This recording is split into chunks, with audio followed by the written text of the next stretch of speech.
Hello there you guys, welcome to one of my videos. Manchester United have been hit with 19 new COVID cases. So the game against Brighton is in serious doubt.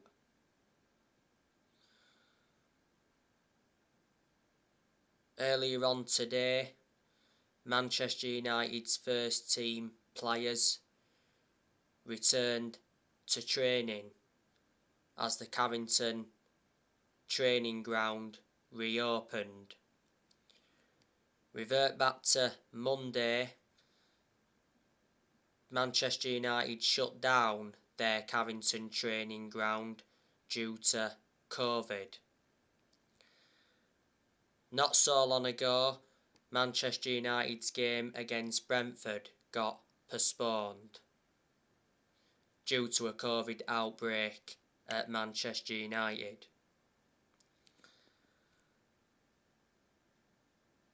I'm really disappointed that this game will probably be not going ahead against Brighton, because Manchester United and Brighton would have been a very good game. Brighton are obviously playing Wolves at the moment. Brighton have had some COVID cases as well.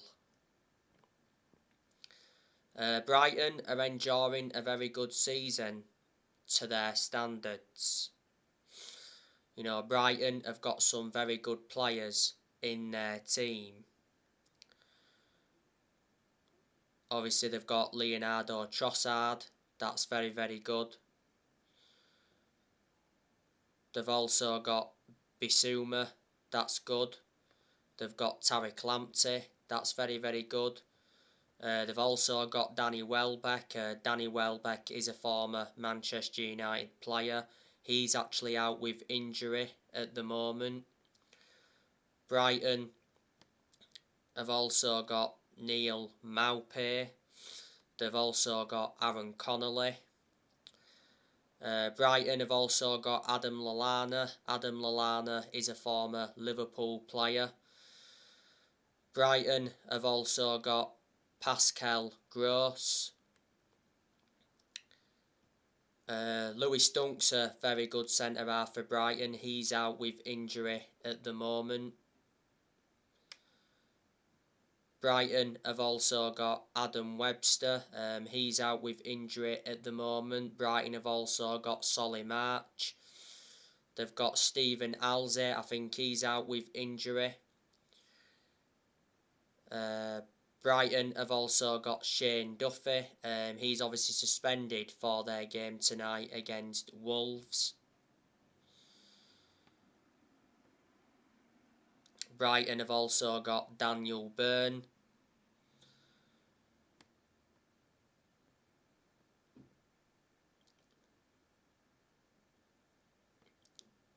So there you go. They are quite a few of the players that Brighton have got. Revert back to last summer, Brighton lost Ben White. You know, he went to Arsenal, didn't he, from Brighton? But Brighton got £50 million for him. Glenn Murray also left Brighton. The manager of Brighton is Graham Potter. He's been Brighton manager for over 2.5 years now. Before Brighton, he managed Swansea, and before he managed Östersund. You know, Manchester United beat Brighton last season at Old Trafford 2-1.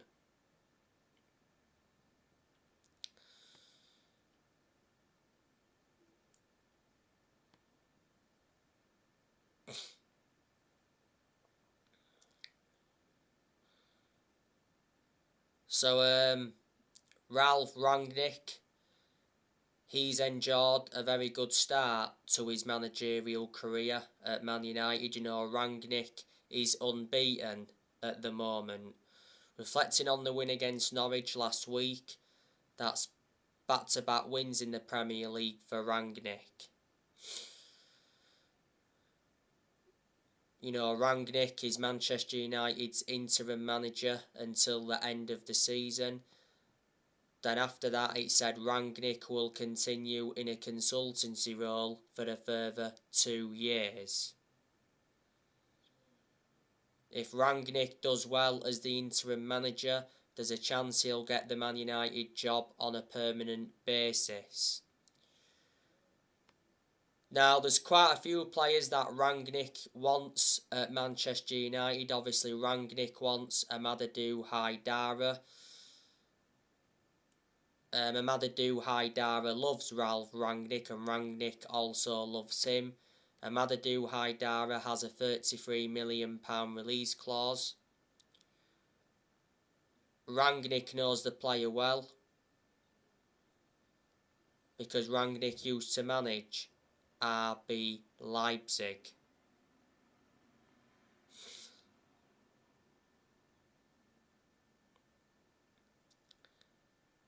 Antonio Rudiger has also been mentioned.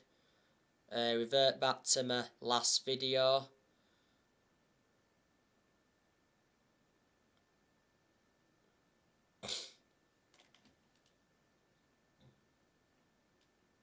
It said Ralph Rangnick could be an important factor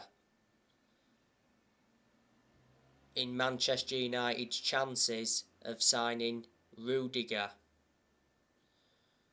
Rangnick knows Rudiger's agent and brother very well. Revert back to yesterday, Sky Sports News said that Manchester United entered the race to sign Antonio Rudiger, and Rudiger reportedly rejected a contract extension offer from Chelsea. Rudiger's current contract expires at the end of the season. I'd like to see Rudiger come to Manchester United. I think it would be a very good centre-back partnership, you know, Rudiger and Varane, because they would complement each other very, very well.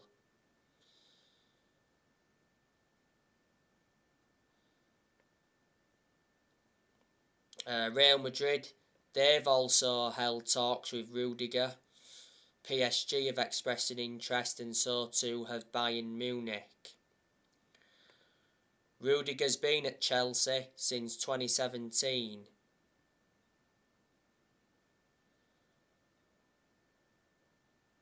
So he's been at Chelsea for around 5 years. He's made 110 appearances in the Premier League for Chelsea. Chelsea got Rudiger from Roma for around £29 million. Yesterday, it did say that Manchester United are interested in Frankie de Jong from Barcelona. But I'm very sceptical that we'll get Frankie de Jong, because Frankie de Jong's father did admit that Man United have a disadvantage in the transfer pursuit. He's at Barcelona, Frankie de Jong. Barcelona got Frankie de Jong from Ajax back in 2019. They paid around £65 million for him. Earlier on this season, it said Man United were interested in John McGinn from Aston Villa.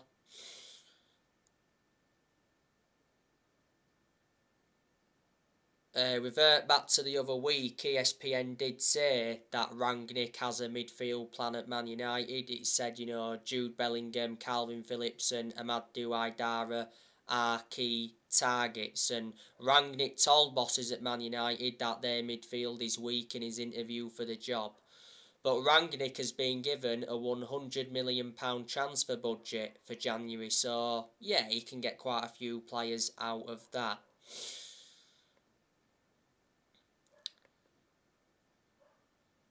Rangnick will also offload a lot of players next year, so Rangnick will focus on the outgoings as well as the incomings. Now, obviously, you know the news on Anthony Martial. Revert back to last Friday. Anthony Martial's agent did say that Anthony Martial wants to leave Manchester United in January.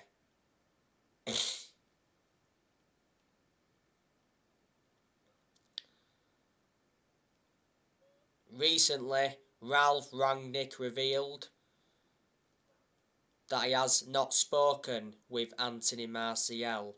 Rangnick told Martial to speak to him directly.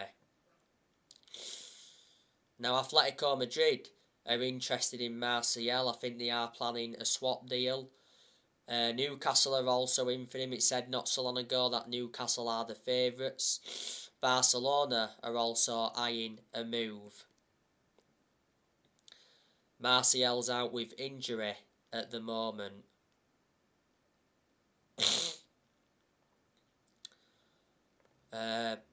Martial wants more game time, doesn't he? Because he's not getting nowhere near enough game time at Man United. I think Martial's only enjoyed one good season at the club, and that was his debut season under Louis van Gaal. Martial has been at Manchester United for 6.5 years. He scored 79 goals in 268 appearances in all competitions, and Martial's got 3 years left on his contract.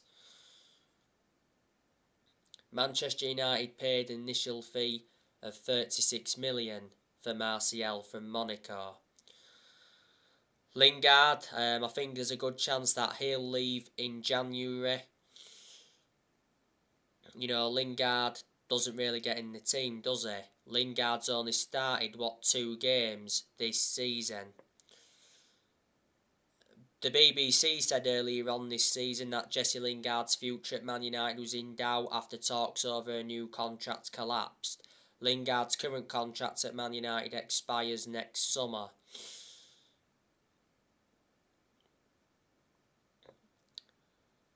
You know, if Man United do sell him in January, I reckon Man United can get around 10 million. Lingard's been part of the club for a long time, though, risen up our academy. You know, he's had his good periods at Man United, he's had his bad periods. Newcastle, they've been interested in Lingard. Revert back to earlier on in the season, it said West Ham want to re-sign Lingard. At the second half of last season, Lingard enjoyed a 4-month loan spell with West Ham. And I heard earlier on this season that Lingard's interested in going abroad.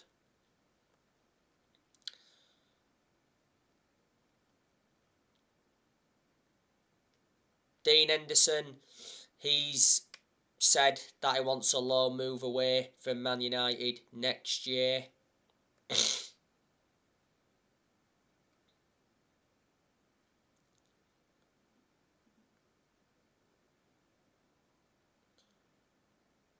Henderson doesn't get in goal, does he? Because revert back to last summer, De Gea reclaimed that number 1 spot back. Henderson's only made 2 appearances this season. Revert back to earlier on this season, Henderson had COVID. But towards the end of last season, Henderson got the number 1 jersey, and Henderson did well in a lot of the games he was in goal for last season, to his credit. You know, before the start of last season, Henderson signed a 6-year contract with Man United, so reflecting on that, he committed his future to the club. And Henderson, before, enjoyed 2 successful loans with Sheffield. He's had other loan spells before, so reflecting on that, he's gained some experience. Juan Mata, I think he's also leaving next year. I hope we can cash in for him in January, you know, because Juan Mata's current contract at Man United expires next summer. Because revert back to earlier on in the year, Juan Mata signed a 1-year contract extension. Can't understand why we extended his contract for the further year, because, you know, Mata doesn't really get in the team, he's ageing up and he's lost that yard of pace. Juan Mata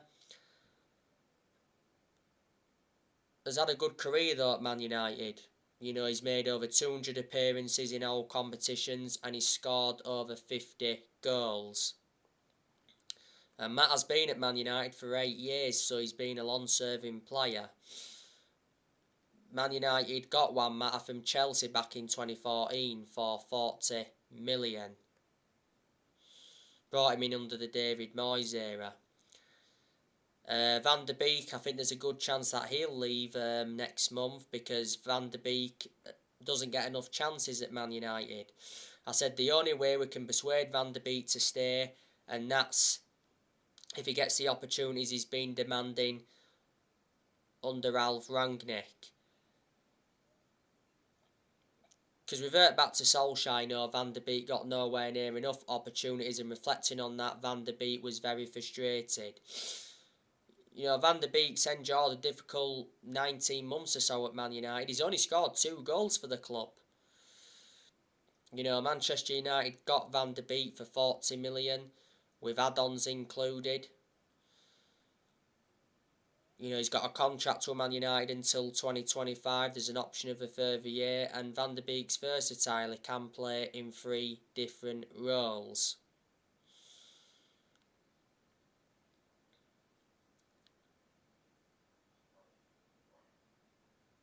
Edison Cavani, I think he's also leaving as well next year.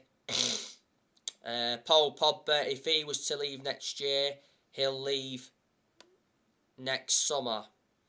I can't see him leaving in January, midway through the season.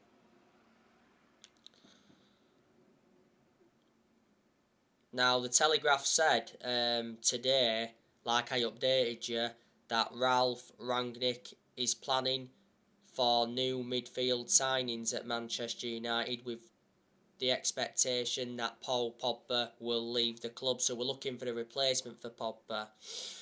Obviously, Pogba's current contract at Man United expires next summer. Revert back to the start of the season, Pogba rejected a new Man United contract offer. Pogba is obviously not available at the moment because he is out with a thigh injury. He got the thigh injury in France training earlier on in the season. Pogba's not back until next year. Nemanja Matic, there's a good chance that he'll leave Man United next year as well. Matic isn't one of our first choice midfielders, but despite that, he still seems to get his opportunities.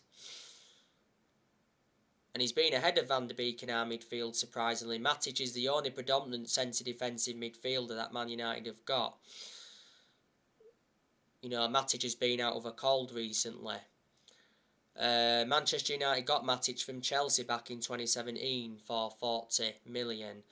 I think there's a chance that Tellez and Dalot will leave next year. They only really seem to play when Shaw and Bissaka are not available, and obviously Shaw and Bissaka are our first choice fullbacks.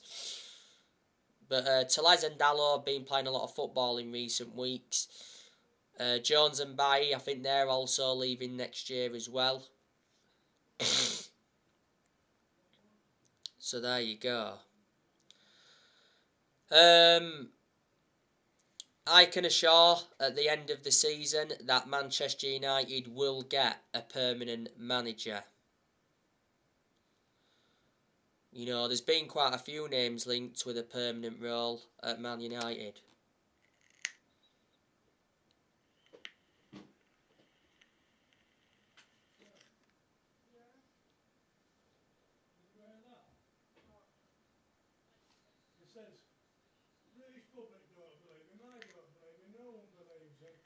Said he didn't know where he was in his own house last Christmas.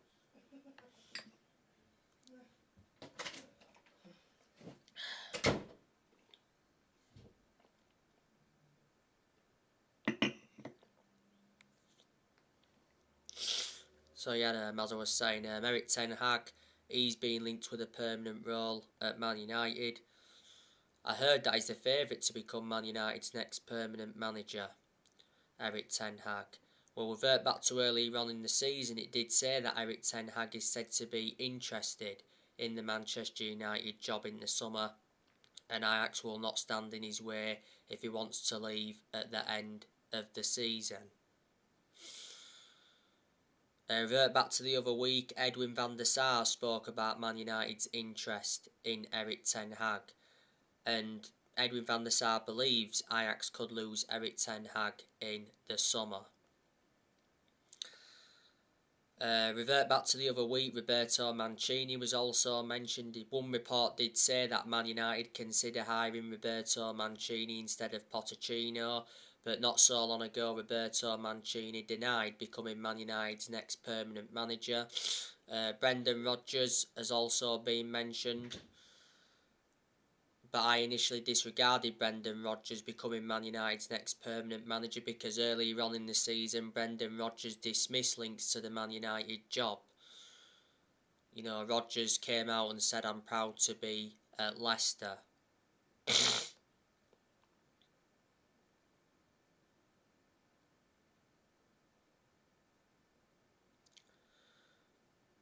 But at one point, it did say that Rodgers was house hunting in Cheshire, and that did stir some suggestions up. And at that point, it said Rodgers was the favourite to replace Solskjaer, and obviously Pochettino's been spoken about as well.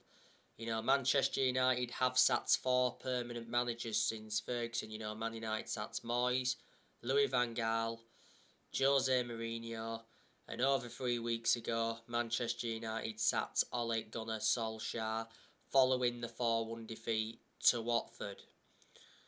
As you all know, Solskjaer, after he got sacked, he gave a farewell interview, and he got emotional in that farewell interview, which of course was understandable because Solskjaer, you know, adores the club.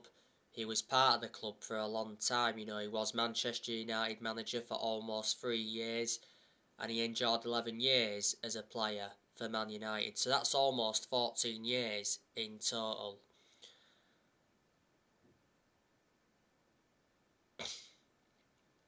You know, despite Solskjaer getting sacked over 3 weeks ago now, all United fans still adore him and they are still chanting his name, obviously reflecting on what he did for the club. You know, Ole is a legend of the club and he always will be a legend of the club. You know, Manchester United certainly made the right decision sacking Solskjaer. I don't think they really wanted to sack him, but they was left with no choice in the end but to sack him. You know, revert back to the last few months of Solskjaer's managerial tenure. Let's be honest, you know, the performances were terrible and, you know, the results were terrible to go with the performances.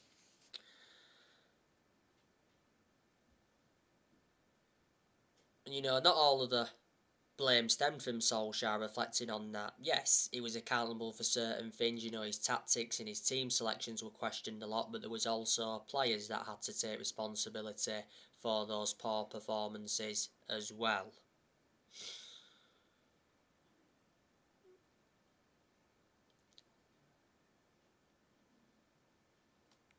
You know, Ole has no proven pedigree as a manager. Obviously, the clubs he's managed in his managerial career so far, he managed Man United's reserve team for a couple of years. Then obviously he managed Cardiff. His record at Cardiff was terrible. The reason he got sacked from Cardiff because he got them relegated. He endured 2 spells at Mulder. He won a few Norwegian titles with them, but they're not a big club.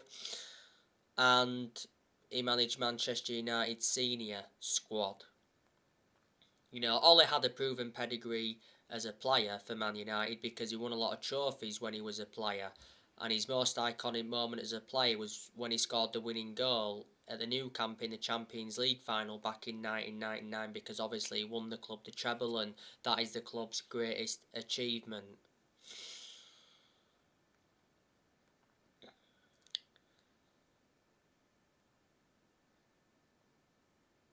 But revert back to the start of this season when Solskjaer was United manager. I did say that this season was always going to be big for him. Plus the pressure was on him because revert back to last summer, Manchester United enjoyed a very good summer transfer window. You know, Man United made 4 signings and 3 of the 4 signings were major signings. Man United spent around 141 million last summer, and also when Solskjaer was United manager, he received very good backing. You know, Ed Woodward backed him, the Glazers backed him, our director of football, John Murtaugh, backed him, and Darren Fletcher backed him.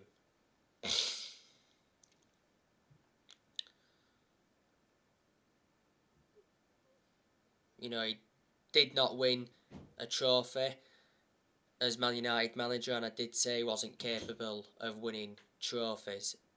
at Man United. You know, Manchester United have not won a trophy since 2017. The expectations, though, were far too high for Solskjaer to exceed when he was United manager, and basically Solskjaer was in a position that he should have never been in. You know, Ollie did get appointed in as the interim manager back in December 2018. He was the interim manager for 3 months. He did well as the interim manager, so the club decided to give him the job on a permanent basis back in March 2019. Manchester United spent over £400 million under Solskjaer. And Solskjaer did sign 14 players when he was Man United manager. Let me also put into the equation that he got rid of a lot of players when he was United manager. He loaned players out and he got rid of players permanently. And you can say that some progress was made under Solskjaer, because revert back to his first full season, he got Man United to 3 semi-finals and a 3rd place finish. Then in his second full season, got Man United to the Carabao Cup semi-final, the FA Cup quarter-final and the Europa League final, and that was his first major final when he was United manager, but unfortunately he didn't win it last season, got us a 2nd place finish, and Man United went 29 games unbeaten away from home in the Premier League when they had Solskjaer. And I also like the way Solskjaer develops the youth when he was United manager. So there you go. But we've just got to accept that we're not going to be the team we was under Ferguson. No one's going to replicate what Ferguson did at the club. You know, Ferguson's the greatest manager of all time. You know, Ferguson won 30-odd trophies at Man United, including 13 Premier League titles. So, reflecting on that, he brought success to the club. But Ferguson didn't settle in straight away because he didn't win out in his first 4 years at Man United. So, it does take some managers time to settle in. You know, Ferguson was at Manchester United for around 26 years. So, reflecting on that, he was a long-serving manager. So there you go. So anyway, guys, tell me what you think to these 19 new COVID cases at Man United and all that. Drop your comments, likes below on the channel. If you do, consider subscribe as always, and take care. God bless you all again very soon.